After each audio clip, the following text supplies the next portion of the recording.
पण मी समोर आलो इथं आहे आकाश पाळणा.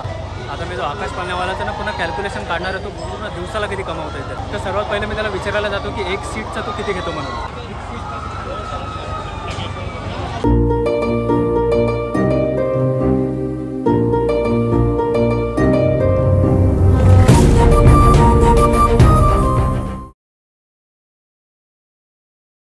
Hello guys, good evening, welcome back to the my new another YouTube blog. तर मग स्वागत आहे आपल्या सर्वांचं माझ्या नवीन यूट्यूब ब्लॉगमध्ये. म्हणजे खूप आतमध्ये आलो. आतमध्ये झाल्यानंतर माझी गाडी जी आहे ना, माझा कंकेश्वरचा दादा आहे आदित्य दादा म्हणून, त्याची इथे ठेवली. पण खूप पुढे झालं. ब्लॉग जर मी थोडा लेट सुरू केला तरी काय नाही, आता जातो आतमध्ये.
गाईज, आकाश पाळण्याची इथं तर आलो आहे, पण इथं गर्दी बघा काय झालेली आहे.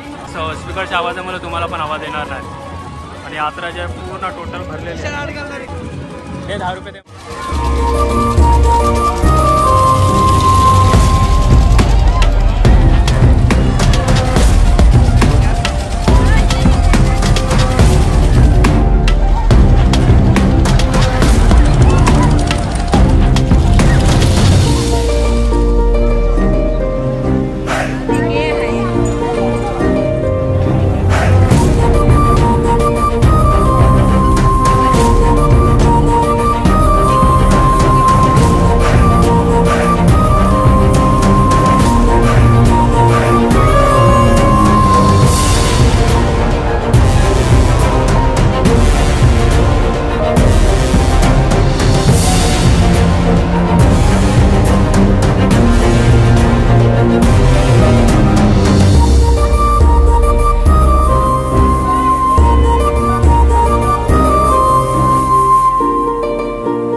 मी जे खाण्यासाठी शोरमा घेतला आहे आणि माझ्यासोबत माझा चैतुदा साहिल आहे आणि गुड्डू पण आहे. पण गुड्डू वर गेलेला आहे, तो भेटेल तुम्हाला.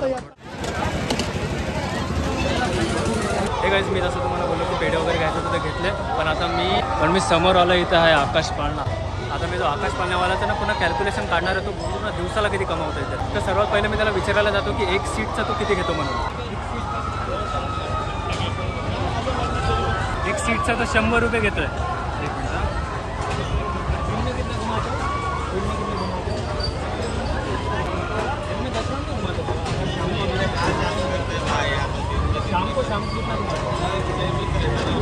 म्हणजे मी त्याला आता विचारत होतो, बोलते की मी दिवसातनं फक्त 10 राऊंडच त्याला मारतो. तर कॅल्क्युलेशन 1 मिनिटात मी करतो. एकाच्या तो 100 रुपये घेतो आणि 24 सीट आहे. म्हणजे एका याच्यावर 4 जण बसत असतो. 96 होतं. 96 म्हणजे त्याने जो फक्त एक राऊंड मारला ना, तर त्याला 9,600 रुपये भेटतात. ते काय जवळजवळ तो दिवसाचे म्हणजे पूर्ण, आता तो बोलते 10 राऊंड बोलले. आता 10 राऊंड तो खरोखर 10 राऊंड मारत असेल का किती मारत असेल, त्याने त्याच्या हिशोबाने 10 राऊंड सांगितलं. तर 10 राऊंडचे जे पूर्ण त्याचे संध्याकाळी बोलतो, फक्त संध्याकाळी चालते. तर 10 राऊंडचे काहीतरी 96,000 रुपये होतात. त्यातला खर्च पकडला तर म्हणजे तो जवळजवळ 50,000 त्याच्या खिशामध्ये जात असतील. तर बघू शकतो पूर्ण म्हणजे संध्याकाळचं फक्त तेवढं चालवतं आहे. आणि त्याचा खर्च बाजूला काढून सांगतो मी, फक्त 50,000. जर कोण मालक असेल तर 50,000 100% कंपत असेल. तर आम्ही जे बसलो ना त्यामध्ये, आम्ही निघालो कारण की पहिला जाम जास्त गर्दी होती आणि बसलो आता अजून वेळ वगैरे होईल नंतर डायरेक्ट निघतो. साहिलने नवीन गाडी घेतली R15M मॉडेल, पण त्याने अजून काय पार्टी सोडा पेढा पण नाही दिलेला एक हातामध्ये अजूनपर्यंत साहिलने. हमाली तुझी घेतलाय बघा. कुठला हमाला येतो हमालीगिरी करतोय बघा. काय काय घेतलं आणि आपले दिवस आलेत माझे बघा. साई पुरी खायला घातला तर काय चांगलं वाटेल, नाही तर मग घरी जायची पाली यायला आम्हाला. किती किती मीडियम हो जशी पाहिजे तशी द्या दादा. 3 द्या दादा. तुला काय वाटलं मी नाही खाणार? व्हिडिओ पण काढा. दादा पण दादाची पाणीपुरी आली पाहिजे ना, शेवपुरी देते ना.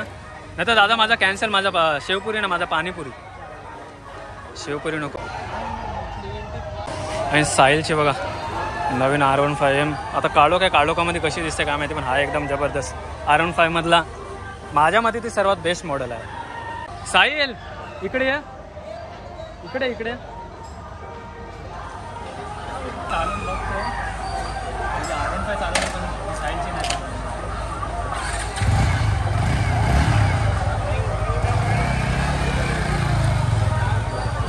मी जे फक्त चालवून बघितले म्हणजे R15 चालवली होती, पण साहिलची गाडी नव्हती चालवली होती, आत्ता चालवली.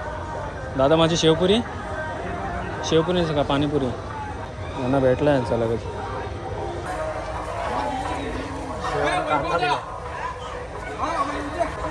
मीडियम टोटल मीडियम द्यावं आणि मला पाणी एकदम कमी कमी टाका.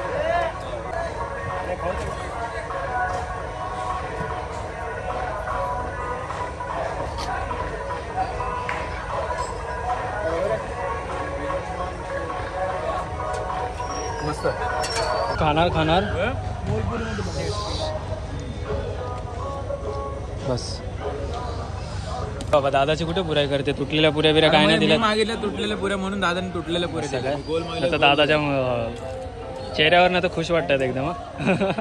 हे काय आमचं ते खाऊन म्हणजे पाणीपुरी आणि ते शेवपुरी खायचं ते खाऊन झालेलं आहे.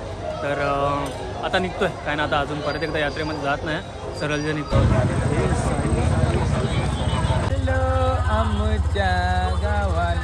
माझी गाडी जी आहे चैतुदा आणि साहिलला म्हणजे चालवायला, म्हणजे साहिल पाठी बसला आहे, चैतुदाला चालवायला दिली. आणि साहिलची गाडी जी आहे ना मी चालवते आता इथून पुढे. फायनली जे यात्रेतनं म्हणजे आलेलो आहे मी. पण यात्रा म्हणजे अलिबागसारखी तेवढी मोठी यात्रा नसते. अलिबागची यात्रा तुम्हाला दाखवेल मी, ती जी याच्यापासून खूप मोठी असते, पण तेवढी मला मजा आली नाही. तरी काय नाही, यात्रा म्हणजे वाटलं तसं. तर चला ब्लॉगचं एंड जे मी इथंच करतो. भेटू आपण पुढच्या ब्लॉगमध्ये. Bye, good night, wish you well, bye.